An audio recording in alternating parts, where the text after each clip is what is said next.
All right. Good evening, everyone. My name is Medina Sani, and I'm the Associate Director for Programming with the FLI Network and also the Director of the Hop-In program. I am so excited that you all decided to join us for our second installment this semester of the FLI By series, where today we will be focusing on maximizing our summer budgets in pursuit, of course, of summer opportunities like internships, externships, assistantships, research, and just summer opportunities that help enhance our experience. Today, we are joined by one of our esteemed colleagues, Chelsea Jones, who will walk through the Excel budget sheet that is necessary if you plan to apply for an opportunity via the Life Design Lab or one of the Life Design Lab grants. In honesty, this Excel sheet is useful just in general, whether you decide to apply for any grant or financial funding opportunity, because it helps you get an idea of how you should be looking at or how you can look at your finances. And so without further ado, I will hand it over to Chelsea to introduce herself and talk to us more about this budgeting tool and resource that you all will use if you're applying for grants. Chelsea? Hi, everybody. Thanks so much for joining. Medina, thanks for allowing me to share this information with your students. I see at least one coming scholar in the room, so thanks for coming, Emmanuel. My name is Chelsea Jones. I use she, her pronouns. I work with Medina in the Center for Student Success. I'm the Assistant Director of Scholars and Fellows, which means I support students who are applying for nationally and internationally competitive grants. Like the Fulbright, the Gates Cambridge, stuff like that. And I also am the director of the Coming Scholars program, which is a roll-up of Baltimore scholars and DC scholars. So students who graduated from Baltimore City Public High Schools and DC Public High Schools and are now students at Hopkins. But part of my job in the Center for Student Success is I also coordinate the summer scholarship process. I built this budget sheet, so I'm happy to share it with you all. I think it's super helpful, like Medina said, for your budgeting needs broadly. So feel free to save it and use it as you start to think about moving off campus, managing your money. There's a lot of detailed information that I think is helpful to keep track of. I'm going to share my screen. We're going to walk through this budget sheet and talk about the impact that it has on summer scholarships. And then we will also talk about the rest of the summer scholarship application just broadly, so that you submit the most robust and competitive package you can to maximize funding that you can receive.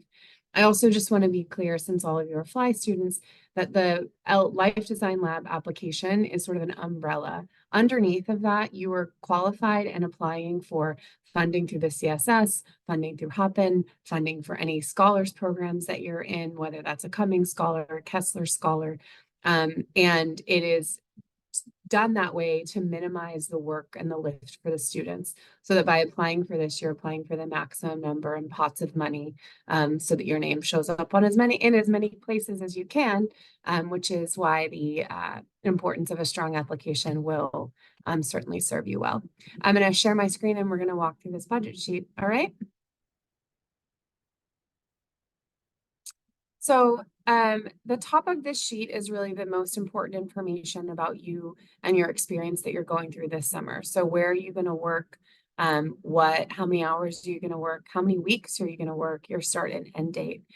We know that it's very common that students kind of cobble together a lot of different opportunities. Maybe you're going to do a 2-week intensive somewhere that's unpaid, but you also have a 6-week partially paid internship. In these first couple of lines, you want to capture as much of that as you can.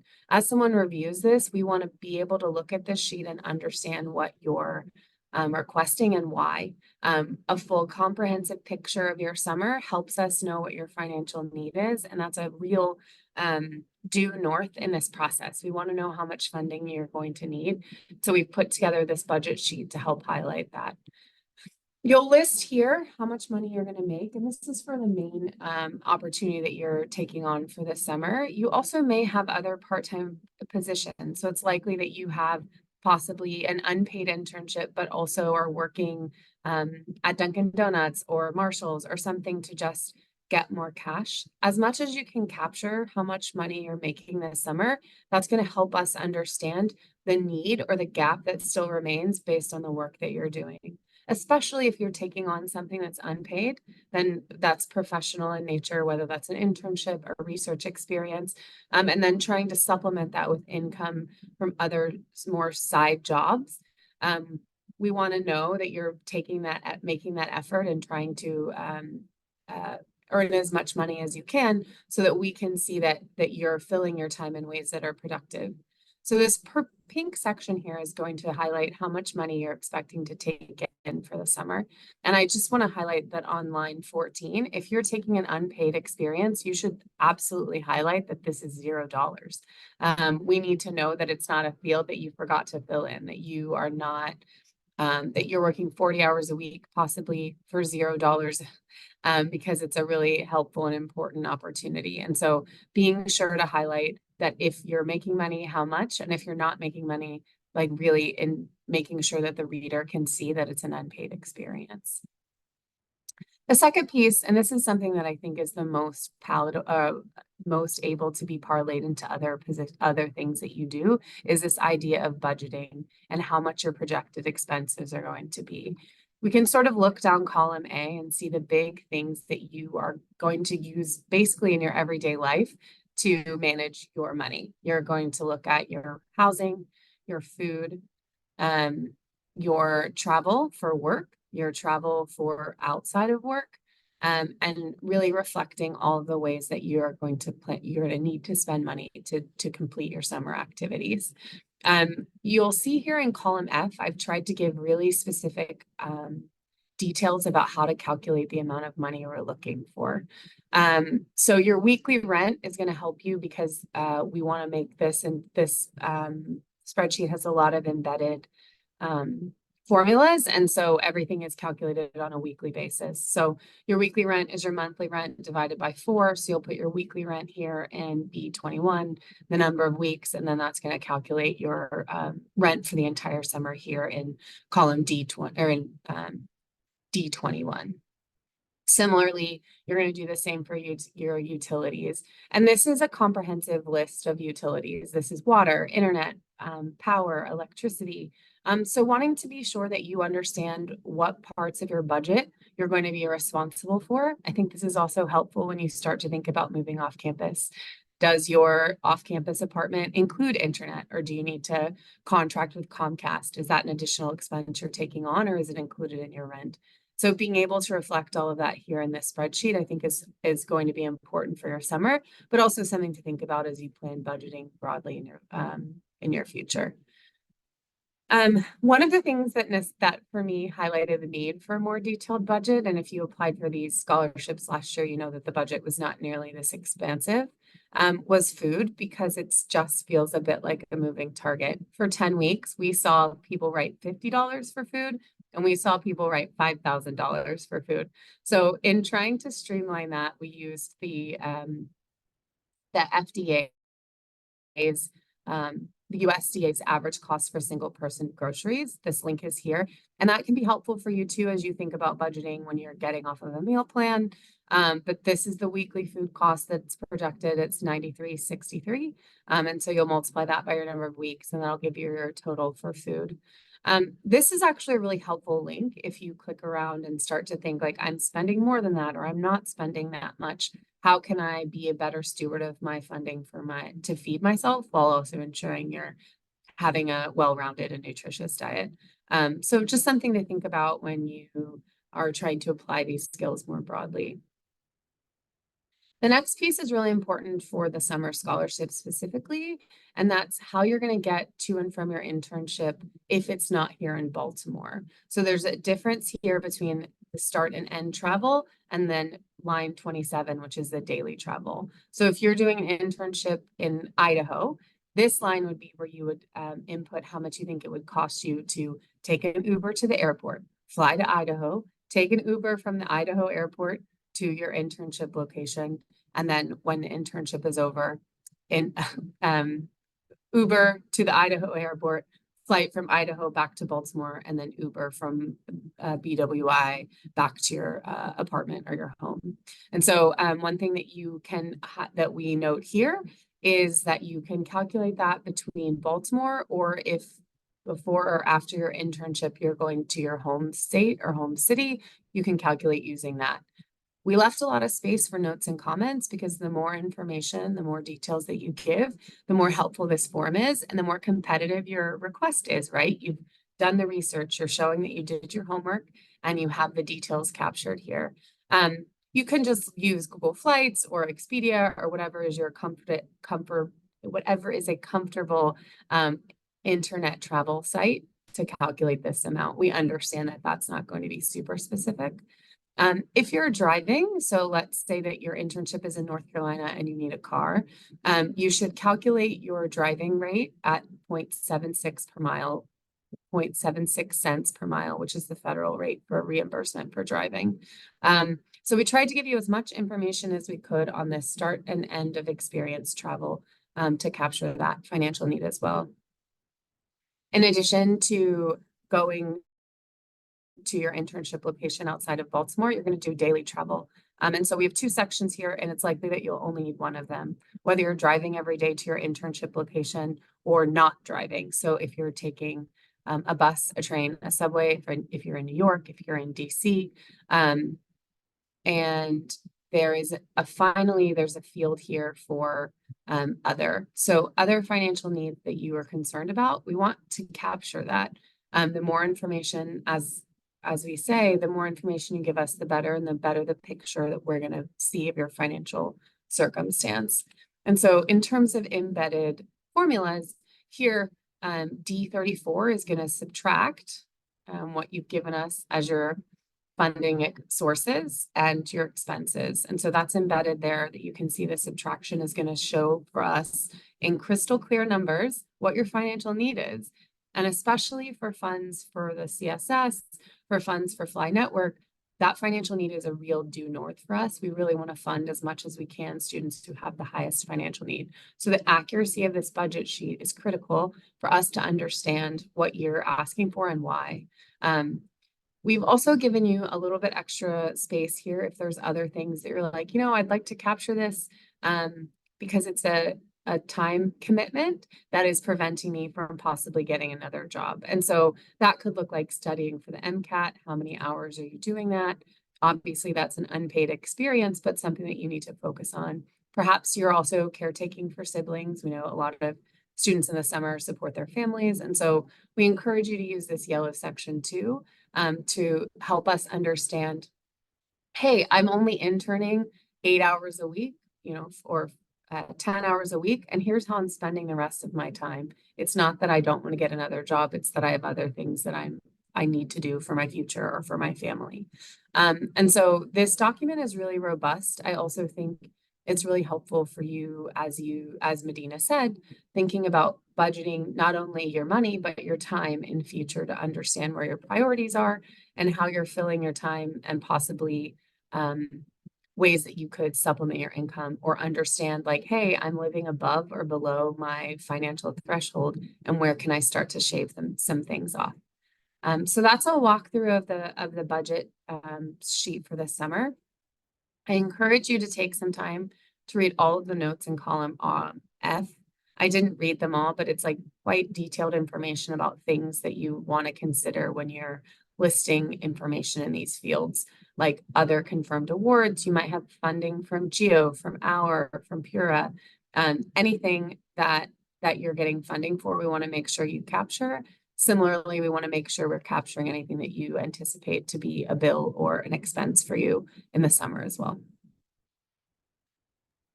That's the song and dance. Will that also include things like personal things like getting hair done, nails done, everything did, social excursions, depending if you're, leaving, going out of state? Are students able to include that in their budget? I would encourage students to reflect that here in row 31. If there's anything that's particularly important or necessary, maybe you have to go home for a wedding and you want to capture that you are looking to have that flight as a financial need that you're concerned about based on the location of your internship. And so again, the more information, the more details, the more context, the more compelling your budget is going to be, and the more you'll stand out as someone who needs significant support. Sometimes creating a budget can be a little bit intimidating, because it feels like, oh, I have to get these numbers right. What if I forget something? What if I don't put the right amount? What if I have too little or too much? So one of the well, let me not say easy, but a way that you can start before you even start completing this form, you could do one of two things. If you use a bank card, credit card, debit card, look at your statement and look at the way you've lived your life spending wise for the last month or two. Where does the majority of your money go? Do you save it? Are you Uber Eatsing? I'm making up a lot of words, but are you eating out? Are you spending money on clothes? These things, it's good to know, not for you to feel like, oh, I'm doing too much or too little of one thing, but just to be aware of where your money is going. And so if you know that you're not necessarily fond of cooking, perhaps, and you do eat out a lot, then you can take the average cost of whatever it is that you spent this month on food or eating out, even if it's just snacks. The idea is to create a level of awareness of where your money is going, and then you being able to allocate it. The same thing with your personal expenses. If you are more of a cash person, if you aren't using like a credit card or a debit card, starting off with what your funding sources is. So where do you typically get money from? Is your family sending you money? Are you living off of savings that you had from high school until now? Either way, you want to take into account, when I do spend money, where does it go? And that's a great way to start figuring out, okay, a lot of my money goes toward XYZ, toward, travel, home expenses, whatever it might be. The next level, depending on what you're thinking about doing over the break, if you're going to be doing research, or perhaps it could be a leadership opportunity, what things do you think you want to spend money on, right? You have a Microsoft or I don't know, Facebook internship on the West Coast. Would you want to go sightseeing? Would you want to go, I don't know, hiking, something? Thinking about what you also desire, not just what you currently have, but what you think you may want to spend money on, and consider that in your cost analysis when you're preparing to complete the budget. I have a question. Would students be able to contact someone to review the budget before they submit the form? I am open to, I think your Scott advisor may be someone that could help you. There's a ton of staff at the CSS. I don't think Medina or Craig or I would say, no, we can't look at that. So I think using your resources is super smart. There's not like a designated person. I also want to say that sightseeing and new clothes and stuff, that's awesome. If you're finding that that's wrecking your budget, that you at the end of the month don't have enough money to buy your groceries, taking some time and taking stock of these categories that we've listed here as like essential, to decide, how can I be better at budgeting? I hate to cook, you guys. I can't explain to you how much I hate to cook. Guess what I had to do? I had to learn to cook. It's terrible. I'm like scratching the whole time, but I can't Uber Eats all the time. That's definitely what I want to do, but I can't.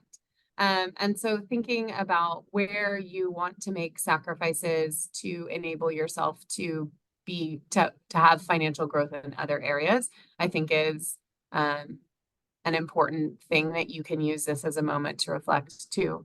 I don't get my nails done anymore. When I lived in DC, I did it every week and it was awesome and I loved it. It's not in the budget anymore now that I have a mortgage. And so thinking about how things flex, when things are important and when they become less important because there's a bigger, more important expense that's required. Yep. I wouldn't say it's rare, but unless you've been doing it already, but if this is your first time ever really scratching out a budget, I strongly suggest that you meet with your SCI advisor or someone to go over it with you. Because someone who has experience in creating budgets will be able to identify even a little bit, like, you seem to have a lot of money, you have $500 for a 5-week experience in utilities, but you only have $200 in food. Why is that? And you get to talk through it, and whomever it is can assist you in adjusting your numbers. And so again, creating the budget for this particular experience, but also in life, is about awareness and flexibility. The more you are aware of how you live and how you spend, the more you can adjust your budget to be more accurate. So we have about 4 minutes left. Are there any? Go ahead. Sorry, Jeff. And I want to highlight the reason that we broke it out like this is to make it as comparable as possible, apples to apples, for us as reviewers to be able to know the difference between students' needs, specifically based on their unique circumstance, because we want to be able to fund it as much as we can. The last thing I'll say, and then I would welcome any questions, is that this budget is one of 4 things that you'll submit as part of your application for your summer scholarship. You'll need a 1-page resume, which is something that we'll review. This is a great time to go to Life Design. There are life design educators who can help you make a strong resume. And it also, the stronger your resume, the stronger your application packet, because the reader can see how this internship experience is going to be applicable to your future plans. You'll write a personal statement, and that's definitely something that you want to have a friend or a mentor read over to be free of grammatical errors, to make sure that it makes sense, because that's also going to be something that's hugely important in the review of the application packet. And the 4th thing besides the budget is a verification of your summer experience. And so that would be something that is from your professor or your supervisor or an internship offer that's required to submit your packet. And so knowing that in terms of this timeline, when the deadline is March 25th, I know that's a little bit early. You should read a little bit about the FAQs if you're not sure that that's going to be something you can meet, to know that there is a late round in the end of April. Are there any questions that any of you have? Oh, there is a question. Where can we access the budgeting Excel file? Sure, I can drop that link in the chat. Perfect. I believe it's also hyperlinked on the LDL site. That's the link I'm sending. There you go. So read through that site from top to bottom. The first thing on the site you should read is the word life, and the last word you should read on that site is edu.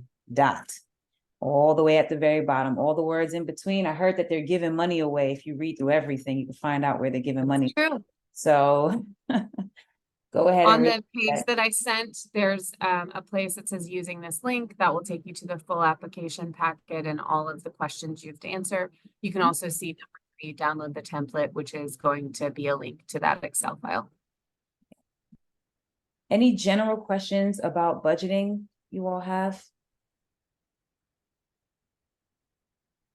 Just by a show of hands or emoji, how many of you have actually done an actual budget before in the past? Created one? Okay. Yes, Jason, you were in Hopin, so I know you did it. All right, so Melody, Emmanuel, Edward, Cynthia, and Summerweek. Did I say that correctly? For all of you, this is your first, do I have it correct that this is your first time creating a budget? Thumbs up or some kind of emoji to let us know. Okay. So then all of you, I expect all of you to have at least a question or something. Is there any aspect of this that feels confusing, or maybe you're not? Actually, I'm going to stop the recording right here. Thank you all for joining us, but I'm going to pause the this or stop it, the recording.